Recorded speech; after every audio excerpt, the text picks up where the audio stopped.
गुरुवार बालेश्वर सदर महकुमा सद्भावना सभागृह नव उत्कल निर्माता उत्कल केशरी डॉक्टर हरेकृष्ण महताब जयंती समारोह पालित। डॉक्टर हरेकृष्ण महताब स्मृति कमिटी बालेश्वर आनुकूल आयोजित यह सभारे मुख्य अतिथि भाव सदर विधायक मानस कुमार दत्त जोगदे वक्तव्य हरेकृष्ण महताब किपरि भाव इतिहास पृष्ठार स्थान पाइबे से आमे समस्ते जत्नवान होबार आवश्यकता रही।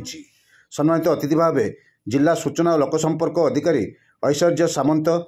जिला शिशु मंगल कमिटी सदस्य शत्रुघ्न मल्लिक, स्मृति कमिटी सभापति अपर्णा महापात्र, उपदेष्टा शिवदास कुंडू प्रमुख डॉक्टर महताब स्मृति संपर्क में वक्तव्य प्रदान करते।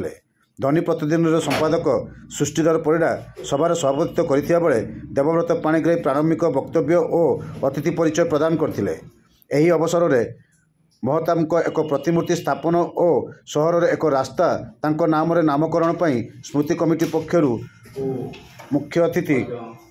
श्री दत्त को प्रदान कर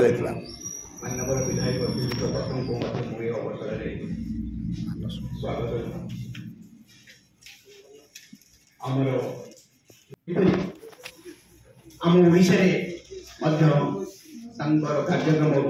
खूब महासमय कार्यक्रम हो जाऊँगी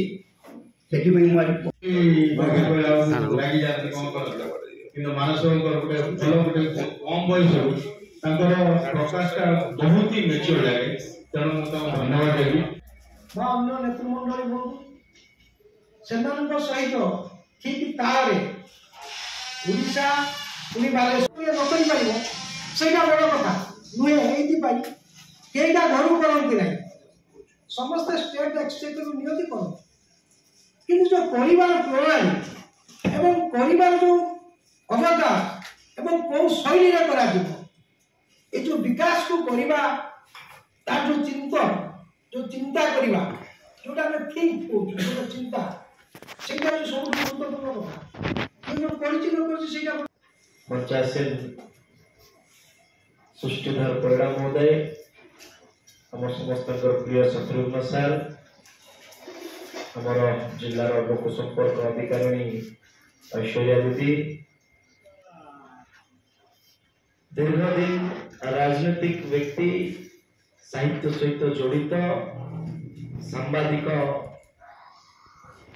निजर वृत्ति करथिले एवं कोई विचार आगामी दिन ओडिशा को गत आरंभ करते अनेक कही सारे महानदी ठू आरंभ कर पाइक आखड़ा ठू आरंभ कर समाजर छोट छोट स्थान आरंभ कर बड़ बड़ प्रकल्प पर्यंत से चिंता करुले कि ओडिशा रे नुआ ओडिशा निर्माण होगापी कौन मार्ग प्रशस्त कर। आज जो दाबीटी पाखे रखा सम्मुख रखा एक प्रतिमूर्ति अविलंबे हम ये जगत कहीं है मनर आंदोलन स्वाधीनता जलांजलि देदेले ओडिशार नेतृत्व नेले एवं ओडिशार नेतृत्व नेला गोटे राज्य को चलेइले प्रशासक भाव में निजर भूमिका ग्रहण कले। अनेक विज्ञ व्यक्ति मान अच्छा जो मैंने जानी